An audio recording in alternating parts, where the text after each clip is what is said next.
오늘은요, 서로 이렇게 좀 인사하시면서 말씀을 시작했으면 좋겠어요. 어떤 인사를 하고 싶으냐면, 여러분의 기억력은 안녕하십니까? 라는 그런 인사를 좀 해보고 싶어요. 우리 장로님, 권사님, 집사님들 기억력은 안녕하십니까? 한번 앞뒤에 있는 분들, 옆에 있는 분들도 자신에게 한번 그렇게 인사해 주면 좋을 것 같아요. 기억력 안녕하십니까?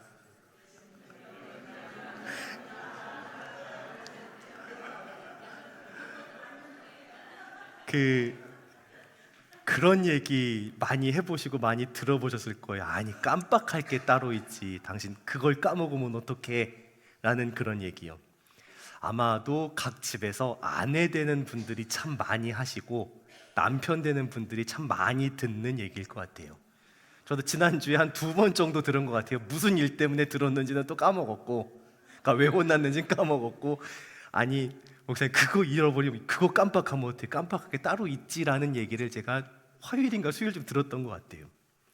근데 저희 아내에게만 듣는 게 아니라 제가 저 자신에게 특히나 이번 주는 그런 얘기를 더 많이 했던 이제 그런 한 주였어요. 왜 이렇게 까먹는 게 많은지 모르겠어요. 저희 이제 찬양팀이 주일 예배 찬양을 같이 하잖아요.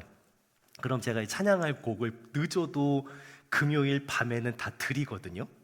보통 저녁이나 밤에 이렇게 말씀 준비하면서 드리는데 제가 어제 저녁 6시까지 안 올려드렸을 거예요. 제가 뭐 안 올리고 있다는 것도 잊어버렸어요. 그러니까 그랬던 거예요. 그러니까 세상에 뭘 까먹을 게 따로 있지. 그래도 주일 준비하는 건데 주일 찬양인데 막 이러다가 이 설교 준비하는 거 까먹는 거 아니야. 이게 그런 생각이 들더라고요. 잊어버리지 않으려고 참 온갖 애를 써요. 그러니까 보이는 곳곳마다 붙여놓습니다. 제가 이제 책상에 앉아서 고개를 이렇게 딱 들면 제가 왼쪽으로 들진 않고 오른쪽으로 들더라고요. 그래서 오른쪽으로 이렇게 들면 달력이 딱 있어서 거기 스케줄이 딱 보이게 적어놓고 그게 보이기 전에 급한 일들은 이제 메모지 포스트에 쭉 붙여갖고 제 책상에 모니터에 쭉 이렇게 붙여놔. 이거 해야 돼 하고 적어 해요. 또 중요한 일정 같은 거는 핸드폰에도 적어놓고 다 하시잖아요. 뭐 까먹지 말라고. 근데 그렇게 적어두고 나서 뭘 어디에 적어놨는지 그걸 또 까먹어서 못하네요. 공감하시죠? 다 그래요. 절대로 잊어버리지 않겠다라고 철석같이 다짐을 해요. 아내에게 남편에게 약속을 해요. 나 자신에게 약속을 해요. 그런데 또 어쨌든 잊어버리는 게 우리의 모습이라는 거죠. 참 그렇게 우리는 연약해요. 그런데 살면서 그래요. 까먹어도 될 게 있어요. 그리고 또 절대로 까먹으면 안 되는 문제도 있죠. 어지간한 건 까먹고요. 또 까먹었냐고 잔소리 들으면 그냥 넘어가요. 그런데 내가 생각하기에도 야 이거는 절대로 까먹으면 안 된다. 이거 까먹으면 진짜 죽는 문제다라고 하는 문제는 무조건 기억을 하고 있어야 되잖아요. 자, 그런데 목숨 걸고 까먹지 않고 기억하고 있어야 될 이 문제가 나한테는 그런 문제인데 저 사람에게는 뭐 그게 그렇게 심각한 문제야? 라고 할 수도 있는 거거든요. 그 차이가 생기잖아요. 누군가에게는 목숨 걸고 기억해야 될 문제, 누군가에게는 별것 아닌 문제. 그 차이가 어디서 나올까요? 각자에게 기준이 다르기 때문에 그래요. 그럼 그 기준의 차이는 어디서 나오는 거예요? 우리의 정체성에서 나오는 거죠. 하나님 백성이기 때문에 목숨보다 더 중요하게 생각하고 기억해야 될 게 있어요. 세상 사람들은 그게 별것 아니라고 하겠지만 하나님 백성인 우리가 절대 잊어버리지 않아야 될 게 있어요. 그게 뭐예요? 하나님의 은혜잖아요. 우리를 어떻게 생겨 먹었던 우리를 어떠한 은혜와 사랑과 능력을 베푸셔서 구원하셔서 함께 하시고 여기까지 오게 하셨는가? 그 하나님의 은혜는 우리가 무슨 일이 있어도 절대로 잊어버리면 안 될 문제인 거죠. 오늘 말씀의 제목이 뭐예요? 말씀의 제목 내 평생에 기억할 것이라예요. 평생에 기억해야 돼요. 한 번 기억하고 말 것이 아니라 평생에 기억하라고 말씀하세요. 뭘 기억하라는 거예요? 하나님의 은혜를 기억하라는 거죠. 내가 어떻게 하나님 백성 되었는가? 그 은혜를 평생에 기억하고 살아야 된다라고 말씀하시는 거예요. 왜 이걸 그렇게까지 표현을 하실까? 왜 평생을 기억하라고 하실까? 은혜를 기억하지 못하면, 은혜를 놓치지 못하면, 은혜를 붙잡지 못하고 놓치면요, 우리의 모든 게 한순간에 무너져 버리기 때문에 그래요. 우리의 믿음의 여정은 지금만 잘하면 되는 게 아니잖아요. 완주하셔야 합니다. 끝까지 완주하셔서 승리하셔서 하나님 앞에 섰을 때에 잘했다 칭찬받고 인정받고 이쁨 받으셔야 합니다. 그런데 기억하다가, 젊을 때 힘 좋을 때 기억하다가 마지막에 가서 잊어버리면, 마지막에 가서 넘어지고 무너지면 그것만큼 안타까운 일이 어딨냐는 거예요. 은혜를 기억하지 못하고 잊어버리면 무너집니다. 우리가 이스라엘 역사를 통해 너무나 많이 보잖아요. 여호와 하나님을 잊어버리고, 그럼 그 다음에 늘 무슨 얘기가 이어져요? 우상 숭배했다로 이어져요. 은혜를 잊어버리면 교만해지면 하나님 떠나서 우상 섬기게 되잖아요. 그러니까 이미 우리가 신명기 말씀을 쭉 나누면서 신명기 8장에서 계속 무슨 얘기 하셨어요? 신명기 8장 11절에서요. 하나님 잊어버리지 않도록 조심하라고 하셨어요. 8장 16절에서는요. 하나님 기억하라고 말씀하셨어요. 계속 강조하셨던 거예요. 자, 그렇게 강조해 오시면서 오늘 말씀을 통해서는 무슨 얘기를 하세요? 이스라엘의 3대 절기에 대한 이야기를 하시죠. 유월절, 칠칠절, 초막절. 이 절기를 왜 주셨을까요? 단순히 연중 행사가 아니라는 거예요. 종교 행사가 아니라 이 절기들이 어떤 역할을 하는 거예요? 온 백성이 하나님을 잊지 않도록 하는 안전장치가 되어주는 거예요. 우리는 연약해요. 분명히 까먹어요. 그러니까 어떻게 하나님께서 절기를 정하셔서 그 절기 안에 살게 하시면서 하나님 기억할 수 있게 하시는 거죠. 첫 번째 절기가 뭐예요? 유월절입니다. 유월절. 이스라엘 백성이 애굽에서 구원받은 사건을 기억하는 날입니다. 이 절기를 왜 지키라고 하셨어요? 3절에서 이같이 행하여 내 평생에 항상 내가 애굽 땅에서 나온 나를 기억할 것이니라예요. 평생에 기억해야 돼요. 평생에. 예수님 어떻게 믿게 되셨습니까? 각자가 믿게 되신 계기가 달라요. 어떤 분들은 자연스럽게 천에 물이 들듯이 자연스럽게 믿어져서 여기까지 오신 분들도 있고, 어떤 분들은 그 이야기 하면 몇 시간씩 간증하실 수 있는 분들도 있어요. 정말 놀라운 강권적인 은혜를 경험하고 믿게 되신 분들. 그런데 아무리 큰 은혜를 경험했어도요, 시간 지나면 무뎌지더라고요.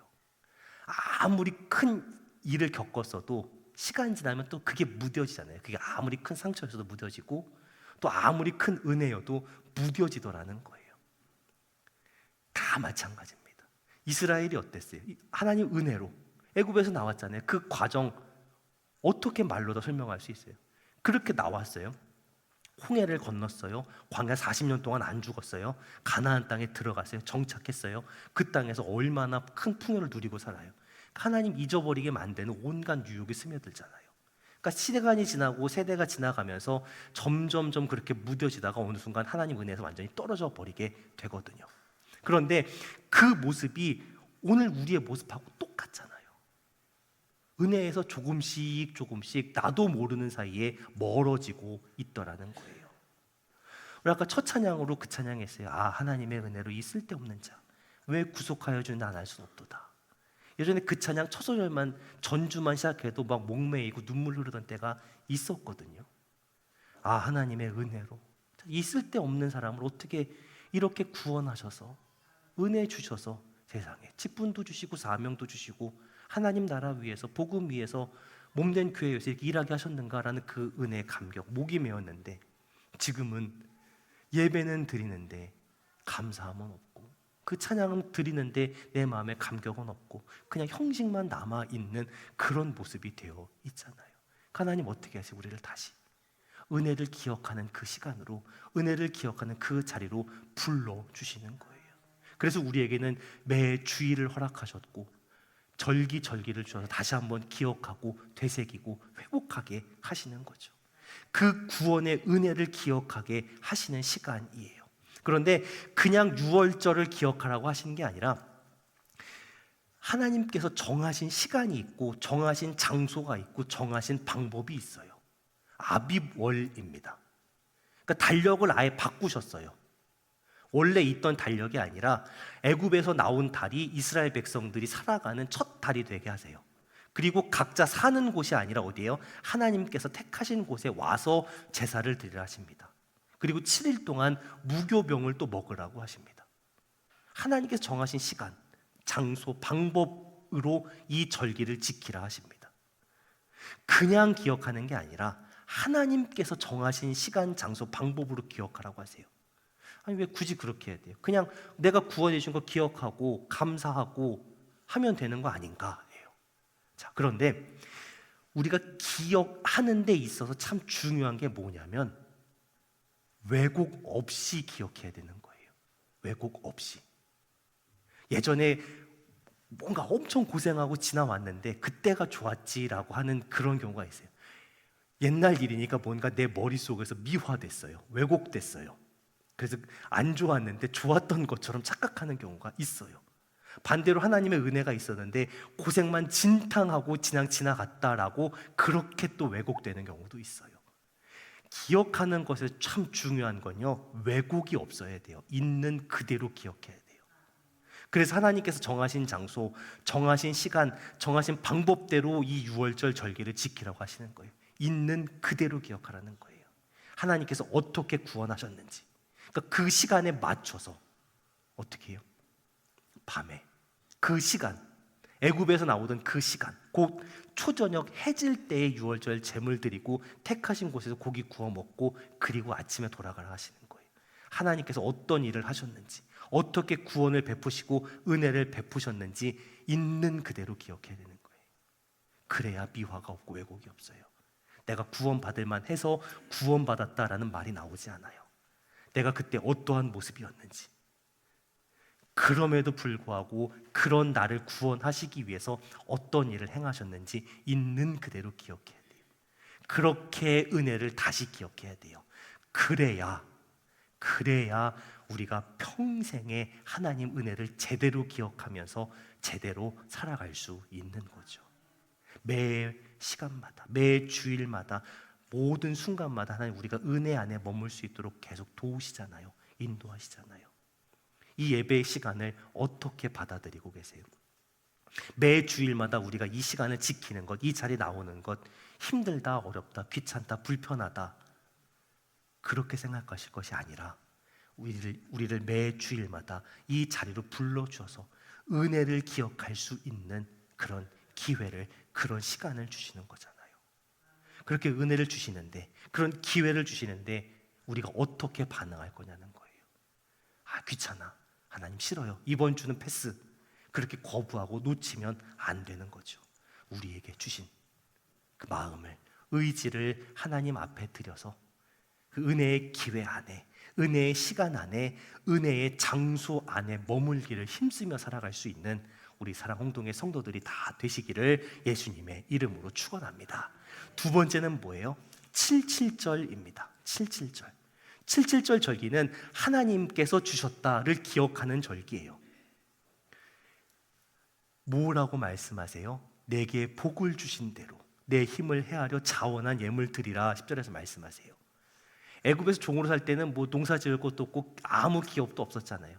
근데 하나님께서 은혜로 지금 가나안 땅에 들어가게 하셔서 땅도 주시고 거기 땅에서 농사 지어 수확도 거둘 수 있는 은혜도 주셨잖아요. 이른 비, 늦은 비 다 주시고 곡식과 과일이 자라게 하시고 거둘 수 있게 하셨어요. 그렇게 거둘 수 있게 하신, 그렇게 주신 하나님께 감사를 드리는 거예요. 어떻게 드리라고, 어떻게 지키라고 하세요? 77절을 하나님께서 복 주신 대로 자원 예물 드리라 하십니다. 내 하나님 여호와께서 내게 복을 주신 대로 내 힘을 헤아려 자원하는 예물을 드리고입니다. 복 주신 대로, 그리고 내 힘을 헤아려서 자원하는 예물입니다. 똑같은 환경, 똑같은 조건에서 살아요. 근데 누군가는 늘 부족하다고 말합니다. 근데 또 어떤 사람은 늘 감사합니다라고 고백해요. 무슨 차이일까? 내 힘으로 살았다라고 생각하면 늘 부족해요.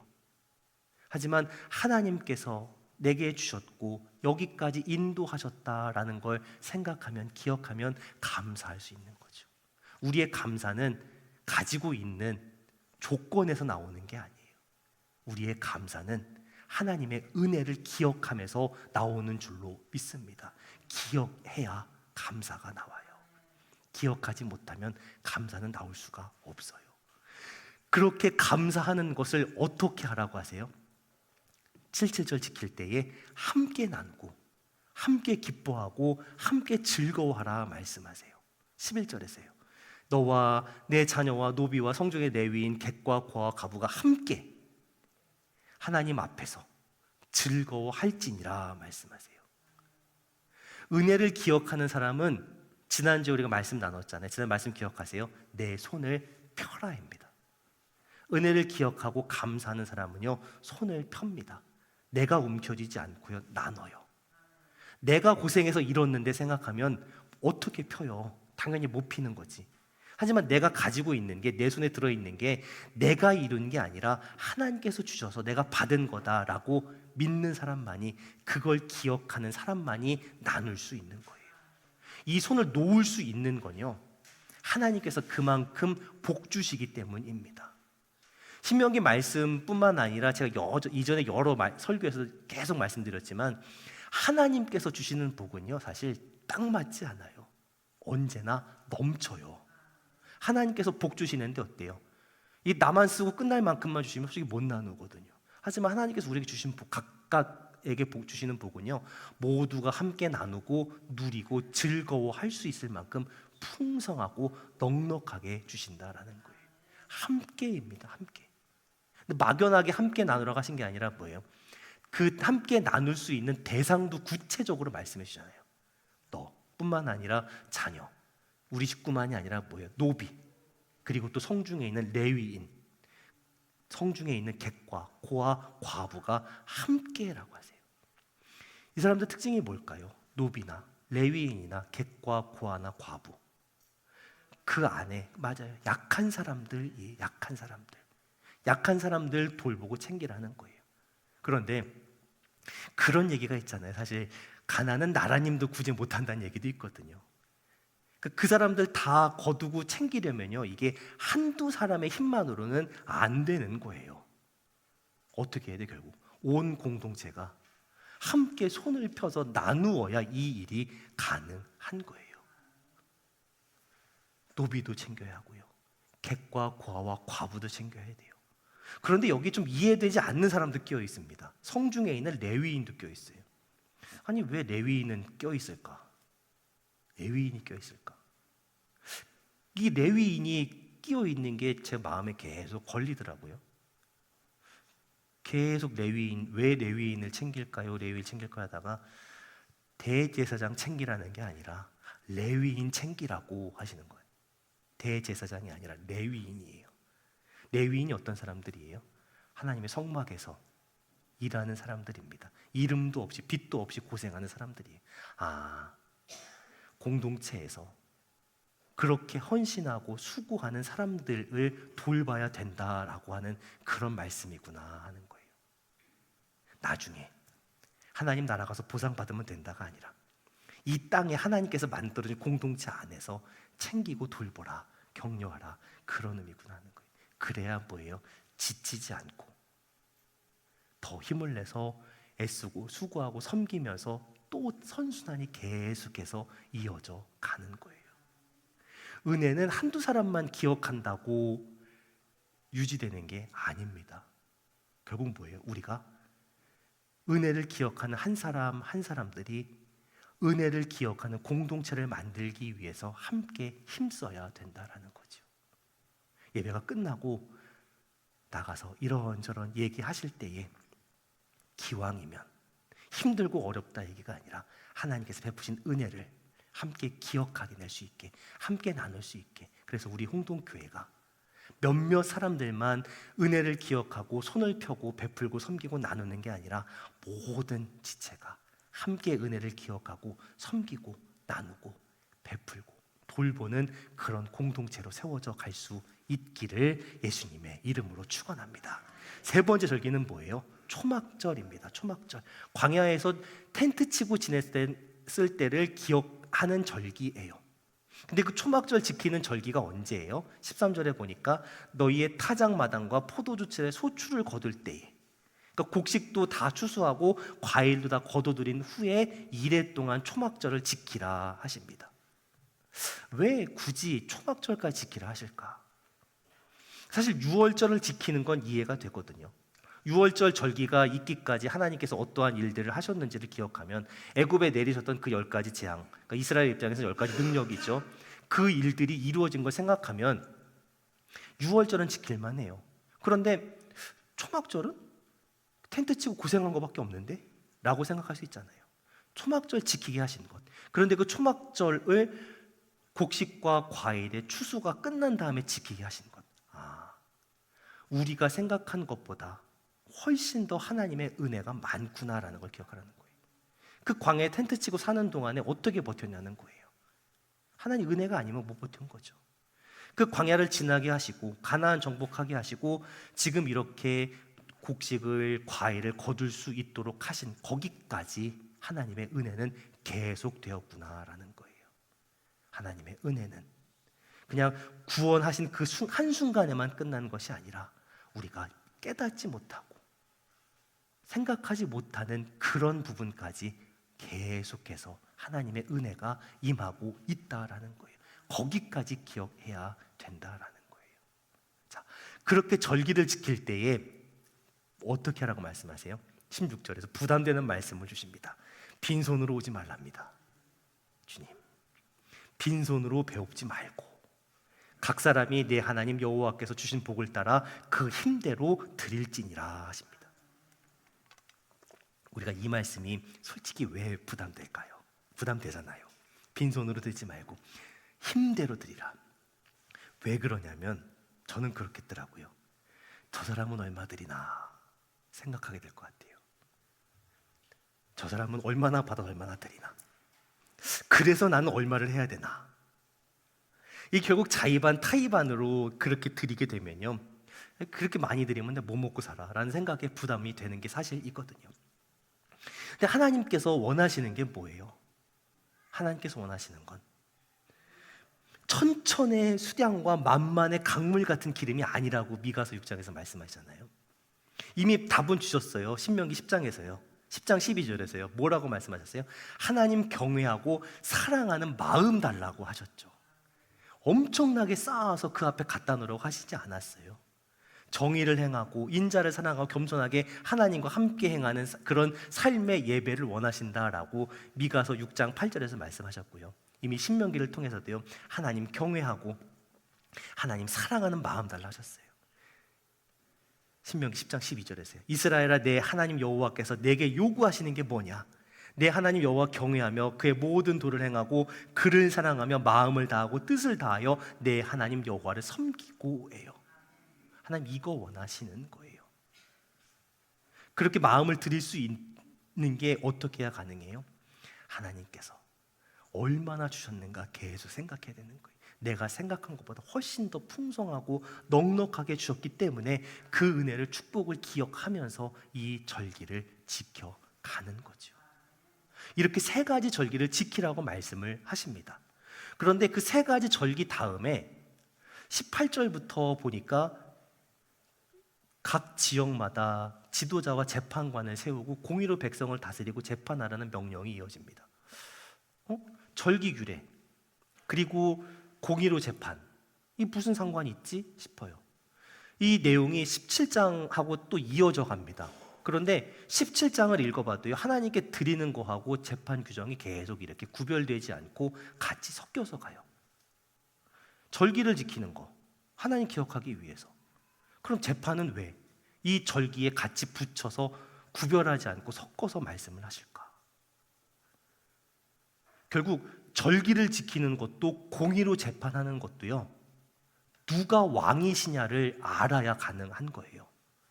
누가 우리의 왕이 되시느냐, 누가 나의 왕이 되시느냐를 기억해야 절기도 지킬 수 있고 재판도 할 수 있어요. 하나님이 내 인생의 왕 되시고 주인 되셔야 절기도 지키고 공의로 살 수 있는 거예요. 세상이 내 주인이 되고 왕이 되고 돈이 내 주인이 되고 왕이 되면 하나님께 못 드립니다. 공의로 살아갈 수가 없어요. 내 삶의 주인 되시는 분이, 내 삶의 왕 되시는 분이 하나님이셔야 이 고백이 분명해야 그 다음 스텝을 살아갈 수 있는 거예요. 그 다음 삶을 살 수 있는 거예요. 이 고백이 분명하지 않으면요, 내 뜻대로 사는 거죠. 세상 살아가다가 절기 못 지키고가 왔다 갔다 하는 거잖아요. 내 삶의 왕 되시는, 주인 되시는 분이 하나님이십니다라는 고백이 분명해야 절기도 지키고 주일도 지키고 주 중에도 하나님 원하시는 대로 살아갈 수 있는 거죠. 그런데 당장은 손해보는 것 같고 어려운 것 같아도 뭐예요? 하나님 말씀에 순종하면서 하나님 뜻을 따라 살아가는 사람에게 20절에서 뭐라고 약속하셨어요? 그리하면 내가 살겠고 하시잖아요. 하나님 뜻을 따르면 살겠고 하나님 여호와께서 주시는 땅에서 땅을 차지하고 복 누리고 살아간다는 거예요. 눈에 보이는 상황과 형편이 아니라 하나님 말씀을 따라 살아가는, 말씀에 기꺼이 순종하는 사람에게 하나님의 복이 따라온다 말씀하세요. 당장에 눈앞의 상황이 나에게 고민을 안긴다 할지라도, 눈앞의 것이 나 유혹한다 할지라도 거기에 굴하는 것이 아니라 내 삶의 주인은 하나님이시다, 나를 구원하신 분 하나님이시다라는 이 믿음의 고백을 붙잡고 기억하면서 말씀을 따르는, 그래서 하나님께 주시는 영광과 축복을 누리는 우리 사랑동의 성도들 되시기를 예수님의 이름으로 축원합니다. 기억하고 살아가시기 바랍니다. 내 평생에 그것을 기억하면서 내 평생에 그 기억한 대로 살아내면서 보여주시기를 예수님의 이름으로 축원합니다. 오늘 어버이 주일이잖아요. 부모된 자에게 맡기신 책임과 사명이 뭐냐는 거예요. 나만 잘 믿고 끝이 아니라 나와 우리 자녀들이, 후손들이 계속해서 하나님께 주신 은혜와 축복 누리고 또 누리고 살아갈 수 있도록 만들어야 되는 거잖아요. 내가 그 축복의 통로, 은혜의 통로가 되어야 되는 거잖아요. 그렇게 하려면 어떻게 해야 돼요? 내가 지금 하나님께서 나에게 베푸신 그 구원의 은혜를, 내게 베푸신 그 축복을 기억하고 감사하기 위해서 노력하며 살아가야 되는 거죠. 그 마음을 담아서 내 마음을 그렇게 하나님께 드리고 내게 주신 은혜와 축복을 함께 나누면서 살아가야 되는 거죠. 그래야 내 평생에 기억하고 살아갈 수 있는 거죠. 평생에 받은 은혜와 축복을 기억하고 또 나누고 더 큰 은혜와 축복을 받고 그렇게 평생을 살아갈 수 있는 우리 사랑동의 성도들이 다 되시기를 예수님의 이름으로 축원합니다. 기도하겠습니다.